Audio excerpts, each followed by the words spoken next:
Welcome to the Get Unbusy podcast. I'm your host, Kate Philpott, and this podcast is all about throwing your busy work out the window. You deserve to stay locked in on the parts of your business that light a fire under your hoo-ha, all right?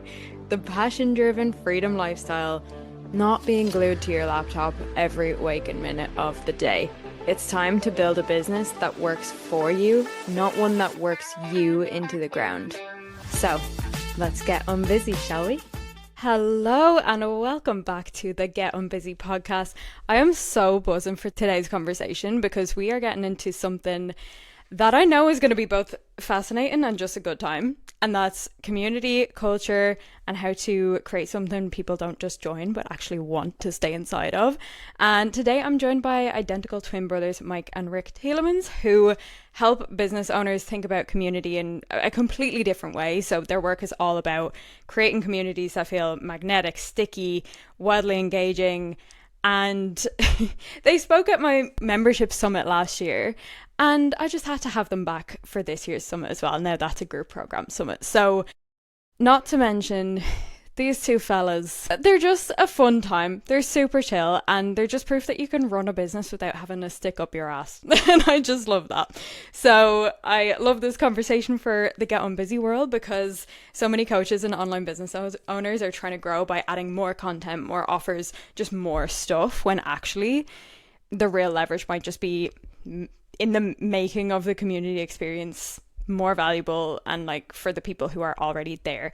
So Mike and Rick, welcome to the podcast. How's your day going so far?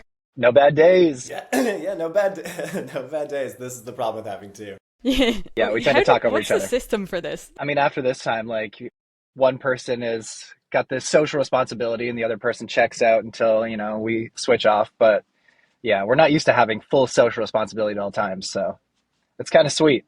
But this is the downfall of it. It's both of us wanting to say something at the same time. Actually, where are you based at the moment? Are you in two separate locations? We're an hour away from each other, but yeah, we're Ontario.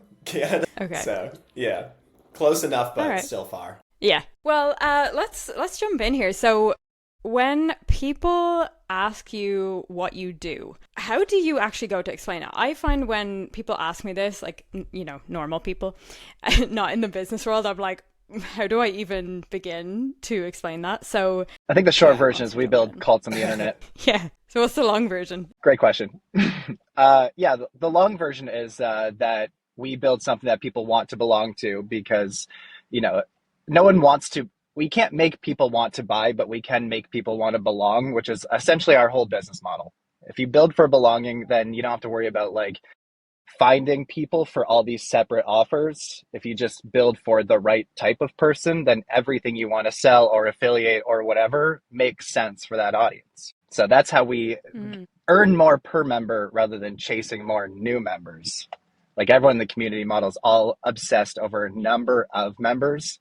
And it's like, well, that doesn't mean they're going to pay you. It doesn't mean they're going to pay you over and over again. Like if you really want to get unbusy, you need people who want to pay you to belong to something month over month. Yeah. That's the long answer. Yeah. And I feel like, because there's a difference between recurring income and reoccurring, where it's like, yes, technically it's also a system to have people who just want to pay again and again and again, because that's going to reduce your workload of doing all this visibility stuff and because let's be honest, that stuff never ever ends. I enjoy it, I do, but you could literally do that into oblivion and it would you'd never be finished. So yeah, okay, love that. So what do you think that you understand about connection, belonging, group dynamics and stuff that other people might miss? I think partly for us is when we're working with new people, then it's we have to find that almost that metaphorical tap on the shoulder to be this is why you're here. This your whole story has led you to this moment, so you should help these people with this thing. And a lot of times people are you can't read the label from inside the bottle. So most people can't really see it for themselves. And there's just your hero's journey can be in so many different ways. And there's so many people you can help. And then the bigger the person is in their industry, the harder it is for them to kind of niche down because they've helped so many people and they've been in the game for so long that their message is just so big. But I think for us, especially having been born identical twins and having each other forever, and then always having different friends, always wanting to be part of that bro energy, it's like we've always understood that us versus them. We've always understood that like sense of belonging. So I didn't really realize that until we went down this rabbit hole. Like it was 2017 when we got fired from our big client. We've always been into marketing just for the freedom, but we never really knew, we never had a system, we never had a method. And so that's why we're like, okay, fuck this. We can't get better at marketing. We have to find out how to make our clients more marketable, because then it's just going to be so much easier. Because yeah, you can market your way into oblivion and you like it, but not everyone does. A lot of these coaches just want to help people. And so we're like, okay, how do you make it more attractive? What does the brain actually need to make a decision? Why do people throw money at like Cards Against Humanity? They're just digging a big hole. And it's like, why can they get it? But like some of these coaches we've worked with who are like actually changing lives struggle for a sale, even a click. And so it's like, well, just figure out how the brain is wired. And we're wired to be in tribes of like-minded people, right? And so similarity was safety and difference was danger. And it still works the same in the brain. It's just a little less black and white. But we've understood that like as identical twins, as like, similarity. There's so much magic in building for just like a similar audience. And like Rick was saying, a lot of people will just build up all these offers and then try and find all these people to sell these offers to because I have these offers. But our method has really been condensed down as like, if you just have one member on one mission using one method, it's so much easier. It's built for them, and then you just work on more per member. So then you just like stack up different access points, different, products that you can sell them. But like the narrative is so clean and people feel like they belong. And when they feel like they belong, then they want to engage and they want to pay, they want to stay, they want to refer their friends, and sometimes they get a tattoo. So that's what we've seen. Yeah. Okay, so speaking of the belonging then, what is it that actually makes people feel like they belong then? Because I feel like a lot of coaches in the industry, it's just like all this output at people, but it's a very different vibe to that belonging. Yeah, and a lot of people go for like traditional marketing teaches you demographics, but just because somebody is like a woman over 40 in Atlanta, let's say, it's like that doesn't mean that she's going to buy your product, because people don't buy based on their demographics. Like people love to be put in boxes, but it's more boxes based on like personality, values, beliefs. Like we know like our identity, values, beliefs, behavior. So if we want to change behavior, like buy this thing, engage, pay, stay, basically like coaches for the most part have to change behavior if they want results, testimonials, people to pay them. So that's why we start with the identity, because like, yeah, demographics don't get people to buy anything, but identity gets people to buy, and like all of the behavior change lives at the identity level. So if we can be clear on like who that identity we're targeting is, then you get that tribal resonance where the skeptical subconscious says, oh, this is for me. Because like we get 11 million bits of data every second for the brain to process, but we can only like consciously process 40. So anything that's not relevant to us just gets like ignored completely. So if we target their identity, then the brain says, oh, this is for us. I should pay attention. I actually love that you mentioned that bit about the demographics, and it just made me laugh, because wouldn't that just be so simple? Like, well, then I'll just go to Atlanta and find all the 40-year-old women. Like, then I'm going to be a multimillionaire forever. Just be the sign guy. Yeah. Sign guy looking for women over 40. Yeah. It could be that easy. I think it used to be. Marketing used to be so easy. Well, here we are. Here we are.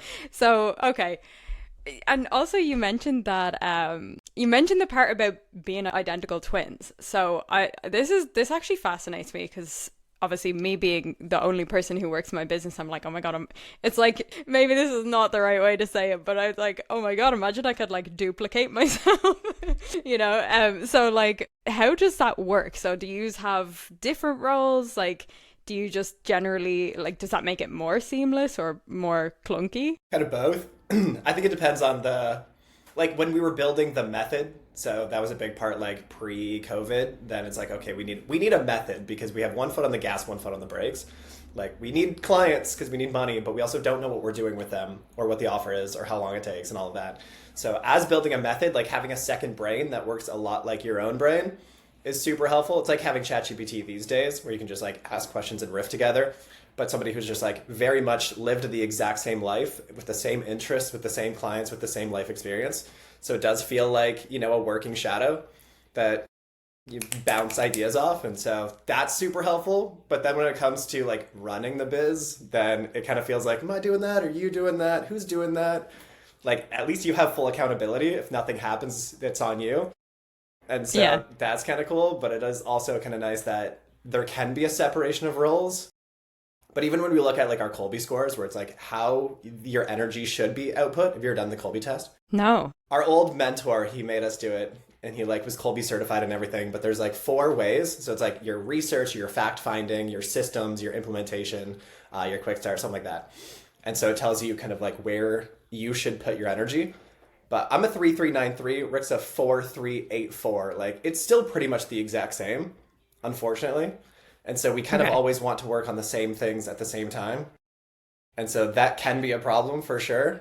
And it's like none of us will do the systems. None of us will do, like the things that are needed. And so it's definitely like, there's ups and downs. And I think it's once we find somebody to do the shit that we don't want to do, then it could be perfect. But in the early days, it's kind of chaotic. No one wants to run systems or build systems. Right. Yeah. Yeah, and like as a systems girly, I actually totally understand that. Like that's not the fun part. I do understand. Solving a big problem. Yeah. Yeah, I mean, it's just one of those, the way I see it, I'm like, okay, the process of this, not the most fun thing in the world, but what it opens up to you is like all of this extra time and stuff like that. So that's where I'm like, like, how could you not want this, But okay, so do you end up landing on any particular roles? Is it like this person's more the email marketing and that person's more like, I don't know, like trainings in the community or like anything like that? Mike's definitely more just of kind the of just do whatever the fuck you want.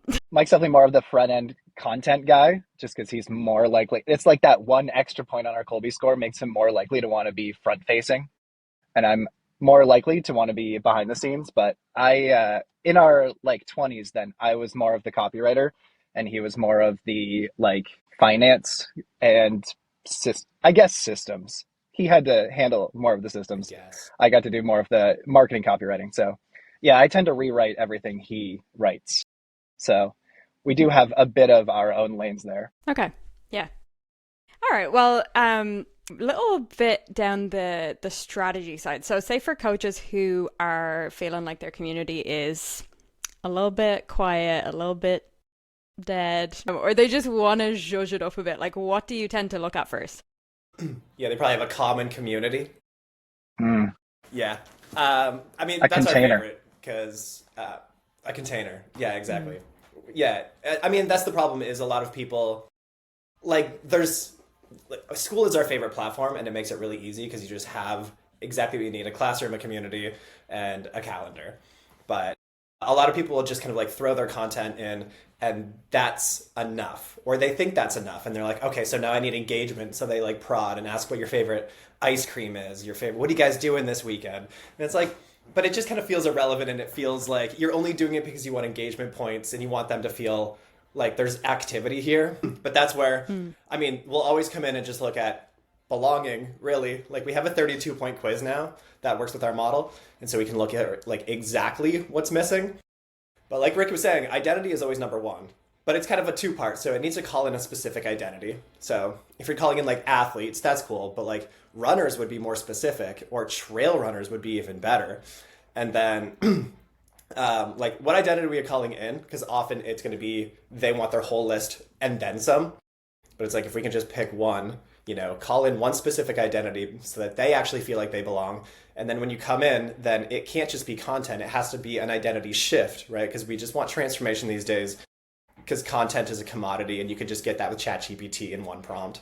And so the class or the community has to be an identity shift. And so it's more like, okay, they came in as a runner, a trail runner, but who do they become, right? And so that's the whole point of like what we're doing is like there has to be a clear promise of what they achieve and who they become. A lot of people have what they achieve, and even then it's still usually pretty like you'll get 107 modules and you'll get like 12 hours of these things. And it's like value stack, value stack. It feels like it's still very much like the ClickFunnels days, where it's like they have those value stack and it's like that's $1,000 and that's 990 and that's priceless, the community. And nobody really cares about that anymore. It's like people just want to have fun. And so they need to solve a problem, and that's kind of anything, but they can solve a problem with anybody. And so it really comes down to finding the right person and the right method. And then once they're in, it still has to be fun, and it has to like shift their identity, because everything is about identity. And so a lot of people just kind of like throw content in there, but it's like, but it has to be an experience. We have to have like incentives to move them through the material, because human nature will have them just falling off. And then there has to be rituals of like, what are we doing here together? Because if there is nothing that we're doing here together, then there is no engagement. Then people are just getting still in their own little silos, and maybe they're doing the work. So it really is like, what is that mission that we're doing? Who are we becoming, and how do we do that? And a lot of people are missing those. Yeah. Maybe, can you give like examples of what that might look like? So say an actual example of like an identity shift that you've seen happen, or like the rituals that you've had people build in and stuff like that. Like our best case study with Funk Roberts. I don't know how big my leg is here, but when we were in that, I guess, transition period between like, we need to figure out how to stop being better marketers and figure out how to make our clients more marketable. And that's when we started studying cult brands and cult psychology and human behavior. And so then we collected a bunch of secrets that we applied to a fitness membership. And so this guy had like 500,000 YouTube subscribers, a huge ass list. He was really good at being a fitness trainer and like just an online presence, like all the things that a charismatic leader should be and we would want to see in a client. But I guess the problem one was he was using a forced continuity model. So like they sign up for one thing and they get automatic access into this membership. And so his cancellations and refund rates were insane. And so he had to just shut this thing. He scaled it to $1 million, but he was dropping like crazy. And he was worried that the merchant account was going to shut him down before he shut it down, before the merchant account froze him out. And so that's when we got together. We're like, we've got some secrets. So let's try, our way. And so then we built for one tribal identity with one mission and one methodology. And so this time we built it around, so it was over 40 shred originally. And we're like, I don't think these guys even want to get shredded. Like they just want to feel good again in their body, because after 40, sarcopenia starts, their testosterone converts to estrogen, they start getting fat, they start getting lazy, their dick doesn't work. And like, they don't want to get shredded. They just want to feel like themselves again. So we turned over 40 shred into over 40 alpha, making it identity based. And we'd call everyone alpha in the community, but they didn't unlock official alpha OG status until they hit month 12. Only because we wanted to game it for retention. So we just made it a 12-month journey. And then every month is a different focus. And then every 3 months is a different reward where they get a free t-shirt.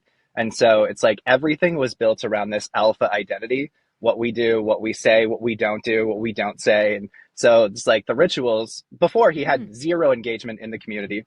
And now it's like we would tell that like the videos were follow along so that they were working out with him. That's a ritual in itself. They'd post their sweaty selfies. They would post their gang sign. They would use the tribal language, GID, get it done, which became like a hat and a lifestyle and like all the things. And so it's like the more tribal language we could create, the more we could turn that into merch. And then the more we could earn per member. And it's like the more status and rewards they would accumulate, the more they drank the Kool-Aid and embodied the identity, and the more they have to lose when they cancel, because now they're no longer an alpha, because an alpha like is a part of this community and is a paid thing. And it's like, if you're alone out there not doing the workouts anymore, like you lose that status, you lose that collective. So it really is like most people are trying to build something to sell their courses. And it's like, then when they cancel, you just lose access to courses. Whereas like, we want them to like embody this identity so that when they cancel, they lose a piece of themselves, not just access to content. So that allowed him to scale to $1.2 million in 18 months because his members actually wanted to belong this time. They're engaging like crazy, testimonials like crazy. They're meeting up offline. One guy got a tattoo. They're buying lifetime access, like all the things you would want from a membership, right?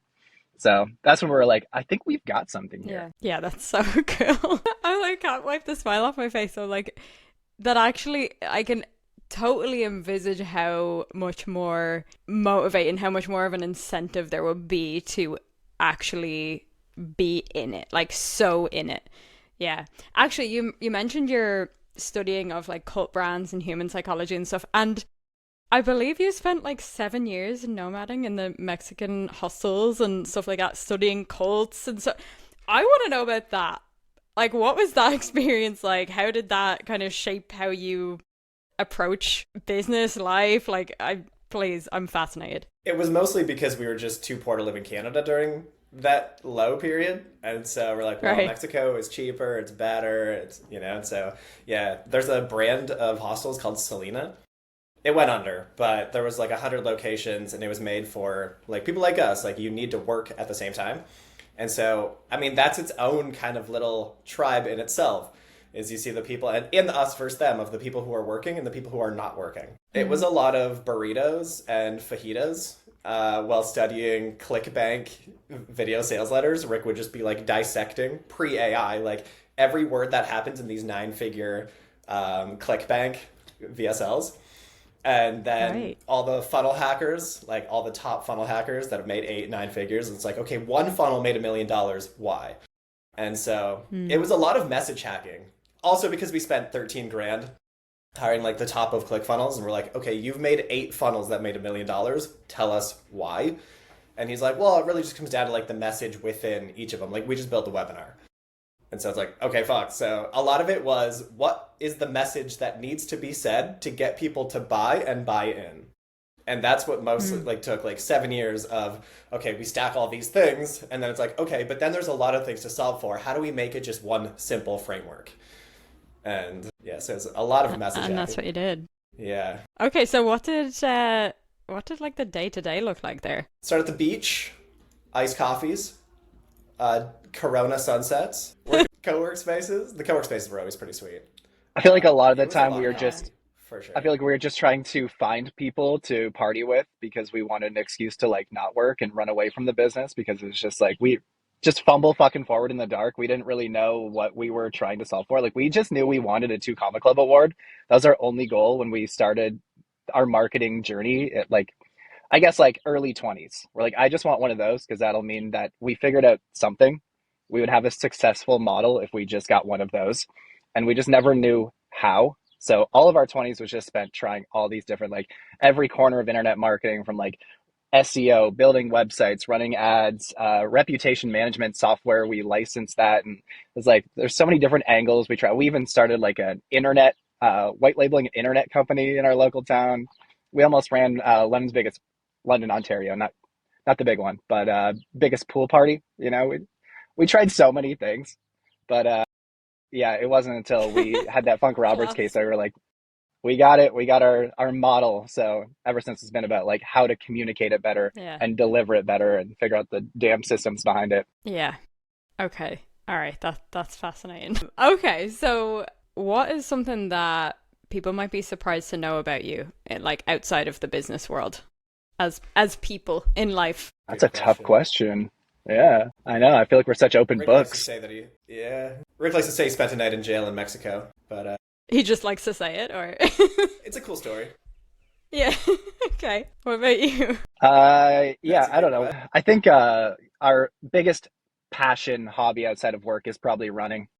So we were on the college cross country team. We took first place in the country, second place the first year, first place the second year. So that was like an underdog story there. But yeah, we like long distance running. I was also the first kind of cult that we were ever a part of. It was like the first one that we, in hindsight, looked back and it's like, man, they did everything that we preach. There was an identity. There was, a very like-minded group of people, 10 scrawny white dudes, and all looking for the same thing, gold in Vancouver, yeah. But we like running. Yeah, I feel like we're just built for it. Running is definitely one of those things where when you're in it, like when you're in the community, it is like very us versus them. Like, so I've run, but like very casually, but I don't feel like I identify with the community. Like, you know, I feel like if I did, when I go for a run, I'm really shy. So when I go for a run, I'm avoiding eye contact with other runners. But I feel like if I had that identity, I would be like, yeah, you know, like running past, like, yeah, look at us doing this. But I'm just like, don't look at me. You feel judged? Yeah, well, not really. It's more just, I'm an early person. I like to run early.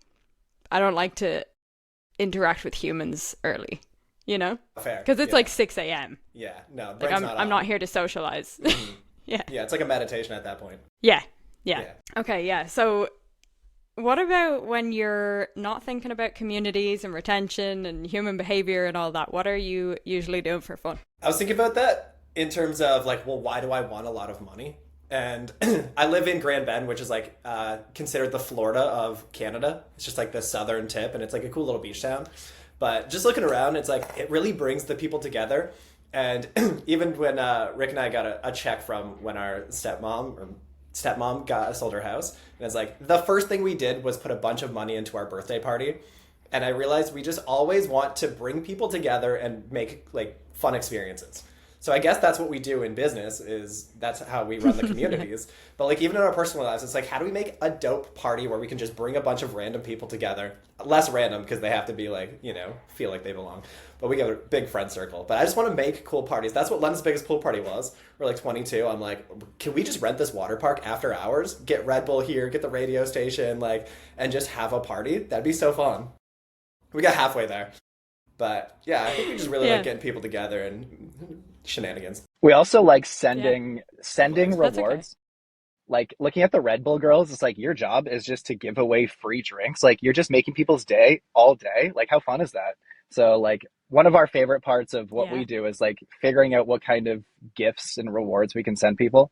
So it's like our when someone pays to join our like paid access to our community, then we send a custom postcard. It's handwritten, and then we put they get a hat if they pay more, but then we give them a packet of Kool-Aid because the whole thing is, you know, an offer that people drink the Kool-Aid, and we give them 2 stickers, but then it's wax sealed and everything. So it's like that whole experience is just so fun because nobody's doing that. Yeah, no, that's true. And you just reminded me as well, because obviously you know I was in Spain there last month, and they have this one shop. It's called Sabor de España or something, and it's like all of these cool little food things, like caramelized nuts and like roasted coconut things and like all of these things. And my boyfriend and I were the only people in the shop, and the girl just kept coming up with like different things. We were in there for about 5 minutes. We had like a whole meal's worth of snacks, and I just walked away. I was like, what a cool job. Like everyone loves you because you are just making everyone's day, giving them all these like amazing snacks, and then they go. And the thing was, I was thinking about it for the rest of the day. I was thinking about her. I was thinking about the snacks that I had. I was thinking about, and I did go and spend a fortune on those snacks the next time I was there. And I was like, when can we go to Sabor? When can we go to Sabor? And then we had a day trip to Malaga, and there was a bigger shop there, and I was like, oh, they have a Sabor. So it just like, it turned like it did things to my brain as a consumer, you know, like definitely. Law of reciprocity. Law of reciprocity is so real. Yeah. Yeah. That's why we like sending anchors. As soon as somebody joins, just send them something in the mail, because that 30-day retention window is the absolute biggest. That's when people are most likely to cancel or just never start and therefore cancel, or get started a little bit, hit some friction, and then cancel. But if you send something in the mail and they get that within that first 30 days, it's really hard to cancel that first 30 days. And then they're like, oh, maybe I should try this. And they get to 60 days, right? We just have to get them. That first 90-day window is so big. But there's a lot of magic in sending an anchor. Yeah, definitely. I mean, I'm thinking about memberships that I am in. And I say that because I am still in the one that I'm thinking of anyway. And like everybody during this one launch, everybody got this same like kind of like a Stanley Cup. But it was all like branded with that thing.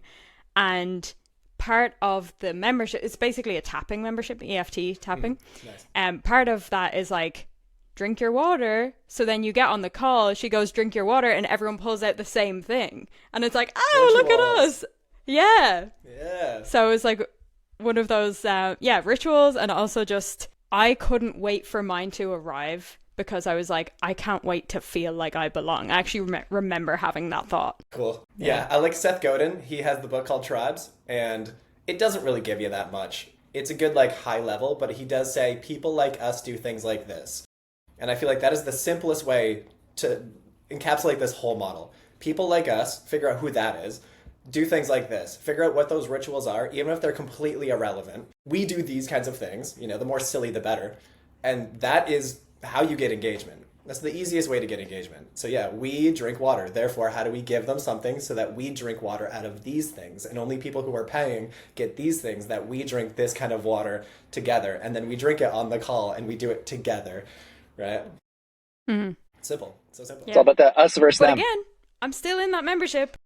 You're still in it. Yeah, it works. Yeah. Yeah, exactly. Well, I look forward to having you at the Now That's a Group Program Summit in July. But in the meantime, where can the lovely listeners find you and check out more about like building a stronger, stickier community? We burned down everything except for the school as a test of fuck funnels ended up being one of our core values. And again, it's just more offers, more things. And it's just like, no, fuck that. We just burned down ClickFunnels, which was really hard to do. Burned down everything else, and we just have school. So if you go to cultcreators.com, then that's the school. And it's a freemium, so there's a lot of shit in there for free. Ricky does a cult tip Tuesday and a cult brand breakdown every single week. So there's a lot of shit in there for free. Yeah, when you join, you get the 27... The customer called Black Book, so it's the 27 psychological secrets that we use to turn Funk's failed membership into $1.2 million in 18 months. So it's an actionable case study. Yeah, amazing. Okay, cool. Well, I'm going to have those things linked in the show notes as well. So if you're listening and you want to jump in on those, go ahead. It's right there. All right. Well, Mike and Rick, thank you so much for coming on. This was so fun. We finally got into the good stuff. And I feel like this is really going to give people a totally different way of just thinking about community. It's definitely getting my brain ticking. So thank you. And those of you listening, if you loved this episode, make sure you're subscribed and following the Get On Busy podcast so that you don't miss the next one. And if you want to be an absolute angel, I would love if you could rate the podcast 5 stars. You already made it to the end of this episode. So thank you for listening. Thank you, Mike and Rick, for coming on, and chat to you all soon. Always fun. Bye. Let's get on busy. All right, gorgeous. That's a wrap on today's episode of the Get On Busy podcast. If you got some juicy golden nuggets from this episode, I want to hear about it. So take a screenshot, share it on your Instagram stories, and tag me at More to Life Kate, because your girl wants to know. And remember, you're an absolute powerhouse. You can create the life you've been dreaming of. And I can't wait to see you pop off. Chat to you soon. Bye.